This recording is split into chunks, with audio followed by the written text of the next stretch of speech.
আজকে তো পরীক্ষা। তো ভাইস্তে তোমার কাছে পরীক্ষা হলো, তোমার রেজাল্টের খবর কি? এই তো কানি মানি পাস। ভাইস্তে তোমার খবর কি? আমি তো আলহামদুলিল্লাহ পাস করছি, কিন্তু আমার পাস করার কথা ছিল F+। F+ পাইলে আমার দিত হুন্ডা। নতুন ওই যে হুন্ডা বেরিয়েছে না, পোলাপান যে চালায় ওই হুন্ডা দিত, কিন্তু আমি পাইলাইছি B+। ভাগ্যের জন্য পরে তাও এই সাইকেলটা পাইছি। ও তাহলে কি তুমি ফেল করছো?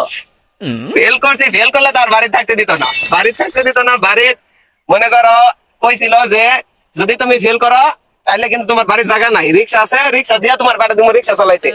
এখন আমি তাও যাক আল্লাহর রহমতে ভাগ্যে আমনে কর দুয়াই তাও B+ পাইছি। আলহামদুলিল্লাহ, যাই হোক পাইছো তো? হ্যাঁ যাক বাড়িতে থাকতে পারবে এখন? হ্যাঁ বাড়িতে আল্লাহর রহমতে আমনে কর দুয়াই আছি, বাড়িতেই আছি। আচ্ছা যাই হোক, যাও তাহলে। আচ্ছা তাহলে চাচা আসি। হ্যাঁ আচ্ছা, যাও। আচ্ছা, আসসালাম। বর্তমানে পড়াশোনার পরিস্থিতি, আমরা যখন পড়ালেখা করতাম আমাদের A+ না এলে বাসা থেকে বের করে দিত, আর ওরা B+ পাইও তাও বাসায় রাখে। তাহলে কি এমন পরিস্থিতি এখন পড়ালেখার? আসলে গার্জেন গুলাই ঠিক নাই, গার্জেন গুলো যদি ঠিক থাকতো তা অবশ্যই কিন্তু ওদেরকে চাপ দিয়ে হলেও A+ নিয়ে আইসো। থাক যাই হোক, ওগুলো বাদ দিয়ে আমার চিন্তা আমি করি।